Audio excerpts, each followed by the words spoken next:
இந்த சட்னி செய்ய தேங்காயும் தேவையில்லை, வெங்காயமும் தேவையில்லை. அது எப்படி தேங்காய் இல்லாட்டினா வெங்காயம் சேர்த்து செய்வாங்க, அதுதான் பொட்டுக்கடலை சட்னின்னு சொல்லுவாங்க.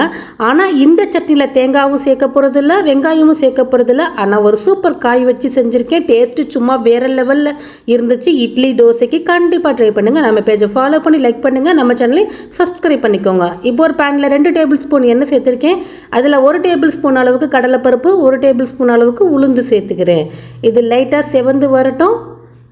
இந்த காய் வச்சு இந்த சட்னி செய்து பாருங்கள். இட்லி, தோசை, சப்பாத்தி எல்லாத்துக்குமே ரொம்ப ரொம்ப அட்டகாசமாக இருக்கும்.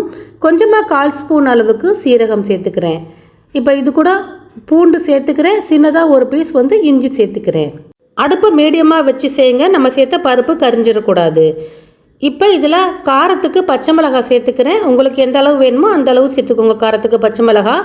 இப்போ நான் சொன்ன காய் பார்த்திங்கன்னா சொரக்காய் தாங்க. சொரக்காய் சேர்த்து தான் இந்த சட்னி செய்கிறோம். ரொம்ப ரொம்ப டேஸ்ட் சூப்பராக இருக்குங்க.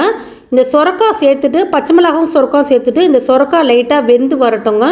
வெந்து வர அளவுக்கு லைட்டாக அடுப்பை மீடியமாக வச்சு நல்லா வதக்கி கொடுத்துக்கிறேன். இப்போ கொஞ்சமாக கொத்தமல்லி தலையும் கொஞ்சமாக கருவேப்பிலை இலைகளும் சேர்த்துக்கிறேன். இது சேர்த்து செய்யும்போது டேஸ்ட்டு சட்னிக்கு ரொம்பவே நல்லா இருக்குங்க. இது கூடவே கொஞ்சமாக ஒரு நெல்லிக்காய் சைஸ் அளவுக்கு புளி சேர்த்துக்கலாம். புளி கண்டிப்பாக சேர்த்துக்கோங்க, அப்போ தான் சட்னி டேஸ்ட்டு ரொம்ப சூப்பராக இருக்குங்க. எப்பொழுதும் நம்ம தேங்காய் அப்படி இல்லாட்டினா வெங்காயம் சேர்த்து பொட்டுக்கடலை சட்னி செய்வோம். இது போல் சொரக்காய் சேர்த்து நீங்கள் செய்து பாருங்கள். இந்த சட்னி ரொம்ப ரொம்ப அருமையாக இருந்துச்சுங்க. சின்னதாக நெல்லிக்காய் சைஸ் அளவுக்கு புளி சேர்த்துட்டு இந்த சொரக்காய் பார்த்திங்கன்னா லைட்டாக வெந்து வரட்டும், அந்த அளவுக்கு மிக்ஸ் பண்ணி கொடுத்துக்கிறேன். இப்போ பாருங்கள், ஒரு 5 நிமிஷம் நல்லா மிக்ஸ் பண்ணி கொடுத்துட்டு சொரக்காவும் நல்லா வெந்துருச்சு. இப்போ ஸ்டவ் ஆஃப் பண்ணிவிட்டு இப்போ இதில் இதுக்கு தேவையான அளவு உப்பு சேர்த்துக்கலாம். உப்பு சேர்த்து கொடுத்துட்டு இதில் நான் பொட்டுக்கடலை சேர்க்க போகிறேன். பொட்டுக்கடலை பெரிய டேபிள் ஸ்பூனில் ஒரு 3 டேபிள் ஸ்பூன் அளவுக்கு சேர்த்துக்கிறேன். சேர்த்துட்டு இது நல்லா ஆறட்டும். ஆறணுன்னா மிக்ஸி ஜாரில் சேர்த்து அரைக்கணும். இதுக்கு ஒரு ஸ்பெஷல் தாளிப்பு கொடுக்கணும், அப்போ தான் அந்த சட்னி நல்ல ஒரு டேஸ்ட்டு கொடுக்கும். இப்போ பாருங்கள், நான் மிக்ஸி ஜார் எடுத்திருக்கேன், நல்லா ஆறி இருக்குது, அதில் சேர்த்துக்கிறேன்.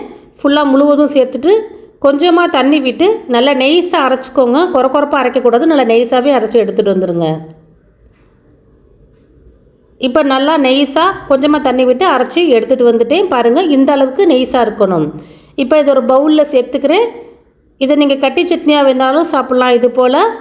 இல்லை எனக்கு கொஞ்சம் தண்ணியாக வேணும்னா அந்த மிக்ஸி ஜாரில் தண்ணி விட்டு அலசிட்டு சேர்த்து நீங்கள் தண்ணி சட்னியாகவும் சாப்பிட்டுக்கலாம். நான் இன்றைக்கி தண்ணி சட்னி தான் செய்கிறேன், அதுதான் டேஸ்ட்டு ரொம்பவே சூப்பராக இருந்துச்சு. அந்த மிக்ஸி ஜாரில் தண்ணி விட்டு அலசிட்டு சேர்த்துக்கிறேன். இதுக்கு ஒரு தாளிப்பு கொடுத்துக்கலாம். அதுக்கு ஒரு பேனில் 2 ஸ்பூன் எண்ணெய் சேர்த்துட்டு கொஞ்சமாக கடுகு சேர்த்துக்கிறேன், கொஞ்சமாக உளுந்து சேர்த்துக்கிறேன். கடுகு நல்லா பொரிஞ்சு வரட்டும். இது கூடவே கொஞ்சமாக கருவேப்பிலை இலைகளும் ஒரு 4 வரமிளகாவும் சேர்த்துக்கிறேன். சேர்த்துட்டு இது நல்லா பொரிஞ்ச உடனே இந்த தாளிப்பு எடுத்து சட்னியில் சேர்த்துக்கலாம். அவ்வளோதான், ரொம்ப சூப்பராக சட்னி ரெடி ஆயிடுச்சு. இதே மெத்தடில் நீங்கள் செய்து பாருங்கள். சொரக்காய் இருந்துச்சுன்னா எப்பொழுதும் ஒரே போல் தேங்காய் அப்படி இல்லாட்டினா வெங்காயம் சேர்த்து தான் நம்ம இந்த சட்னி செய்வோம். இது போல் சொரக்காய் சேர்த்து யாருமே செஞ்சுருக்க மாட்டீங்க. செய்யாதவங்க கண்டிப்பாக ட்ரை பண்ணி பாருங்கள். டேஸ்ட்டு ரொம்ப சூப்பராக இருந்துச்சு. இட்லி, தோசைக்கு, ஊத்தாப்பம், அடுத்தது குழிப்பணியாரம் எல்லாத்துக்குமே ரொம்ப அருமையாக இருக்குது. நான் சுட சுட இட்லிக்கு தான் இந்த சட்னி செய்து சாப்பிட்டேன். ரொம்ப அருமையாக இருந்துச்சு. கண்டிப்பாக இதே மெத்தடில் நீங்களும் செய்து பாருங்கள். நம்ம பேஜை ஃபாலோ பண்ணாதவங்க ஃபாலோ பண்ணுங்கள், நம்ம சேனலை சப்ஸ்கிரைப் பண்ணிக்கோங்க. வீடியோக்கு ஒரு லைக் கொடுத்துருங்க, மறக்காமல் வீடியோ எல்லாத்துக்குமே ஷேர் பண்ணுங்கள். ஓகே ஃப்ரெண்ட்ஸ், நீங்களும் செய்து பார்த்துட்டு எப்படி இருந்துச்சுங்கிறத சொல்லுங்கள். நல்லா சட்னியில் முக்கி சாப்பிட்டா டேஸ்ட்டு சும்மா வேறு லெவலில் இருக்கும்.